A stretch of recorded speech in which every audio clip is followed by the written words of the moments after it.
Dear students, let us discuss how we can extract both a row and a column from a matrix. So we have an example here. वही हमारा जो एक matrix पहले से चल रहा है ये आपके सामने है. It's a 3 by 3 matrix.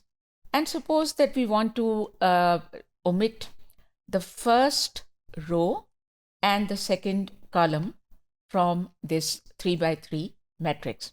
So before we do anything else, पहले तो ये सोच लें कि उसकी डायमेंशन को क्या होगा.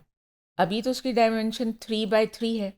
जाहिर है कि अगर एक रो हटा देंगे तो वो नंबर ऑफ़ रोज़ 2 रह जाएंगी. इसी तरह अगर आप एक कॉलम हटा देंगे तो नंबर ऑफ़ कॉलम्स भी 2 रह जाएंगे. लिहाजा जो रिज़ल्ट है that should be a 2 by 2 matrix. और कमांड क्या है? बिल्कुल उसी तरह जैसे पिछले मॉड्यूल में आपने देखा कि अगर आप माइनस साइन के साथ वो लिखेंगे तो वो आपको वो करके देगा. सो लेट मी ट्राई दिस. ये देख लें 1 के बाद -1 और -2 यानी कि फर्स्ट रो और सेकंड कॉलम हटा रहे हैं. तो यहाँ भी रिज़ल्ट दिया हुआ है और मैं आर के ऊपर इसको एग्जीक्यूट करती हूँ. यहाँ पे हमारे एक पिछले मॉड्यूल से ये ए हमारे पास मौजूद है. It's right here. और मैंने बाद में उसका नाम बदल के जो रखा था दैट वाज वो एक और जो था वो तो बी था, लेकिन ए उसी तरह चल रहा है. लिहाजा अब मैं इसी पे एग्जीक्यूट कर देती हूँ. ये देखिए इसको मैं पेस्ट कर रही हूँ और साथ ही वो एग्जीक्यूट हो गया.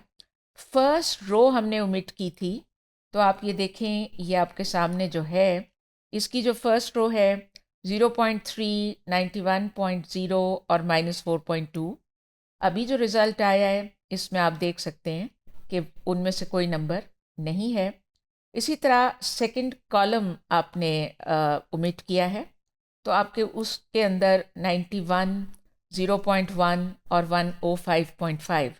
तो इधर आप देख सकते हैं कि वो वाले नहीं हैं और ये डेफिनेटली वही हुआ है जो हम चाह रहे थे. फर्स्ट रो और सेकंड कॉलम इसमें से ओमिट हो चुका है. तो let's get back to our slide और इसमें अब हम आगे देखते हैं कि अगर हम ये चाहें थोड़ा सा ज़रा सा इसको और एक्सटेंड करते हैं कि अगर हम ये चाहें कि आपका फर्स्ट रो जो है वो तो आपकी रिमूव हो जाए, लेकिन आगे देखिए जैसा कि बुक में आपके है वहीं से मैंने लिया इसको.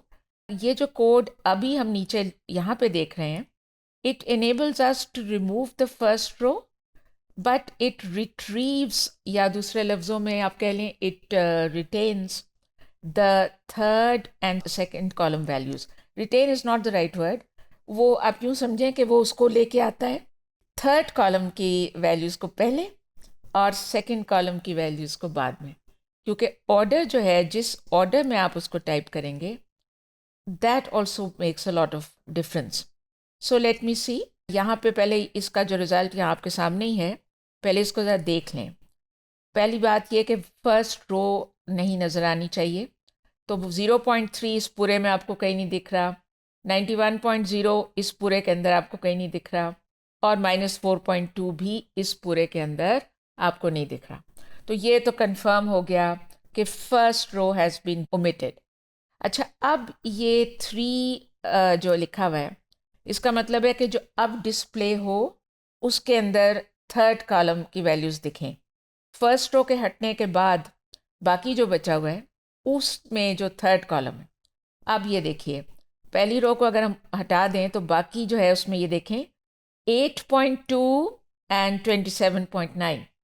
ये देखिए ये आपका थर्ड जो था ओरिजिनल का वो यहाँ पे पहले आता है और उसके बाद 2 बाद में आना चाहिए. तो ये देखिए जो सेकंड कॉलम उसमें 0.1 और 105.5 और यहाँ पे ये देखिए this is how you get it. और आप इसको आप खुद एग्जीक्यूट कर लें. You should practise yourself and you will enjoy it. Before I close this module I just want to tell you कि अगर हम एक काम और करें कि -1 लिखा है हमने कॉमे से पहले, जिसका मफहूम है कि हम पहली रो को ओमिट कर रहे हैं, और उसके बाद कॉमे के बाद अगर हमने लिखा है ये सी ऑपरेटर वेक्टर वाला 2,3, यानी इसका मतलब क्या हुआ कि हमने सेकंड कॉलम को भी ओमिट करना है और थर्ड कॉलम को भी ओमिट करना है। तो आप सोचें कि बाकी फिर बचेगा क्या, ये ज़रा इम्पोर्टेंट है। पहली रो हटा दी तो 2 रोज़ बची, अब 2 कॉलम हटा दिए तो एक ही कॉलम बचा। अब 2 रोज़ और एक column, students they are basically just 2 numbers. वो कॉलम वाइज हम उनको इमेजिन कर रहे हैं, लेकिन जब वो उन नंबरों को आपके सामने रखता है तो वो रखता है as a stand alone vector. ये बात हम पहले भी कर चुके हैं, इस तरह की बात, और यहाँ भी यही है कि अगर वो एक ही कॉलम या एक ही रो बचेगी तो फिर ये जब डिस्प्ले करेगा ना तो वो उसको as a stand alone vector row wise ही वो आपको देगा। अब यहाँ पे देख लीजिए कि 4.5 और 55.3 ही बचना चाहिए था, बाकी चीज़ें ओमिट हो गई हैं और यही नंबर यहाँ पे वो आपको दे रहा है।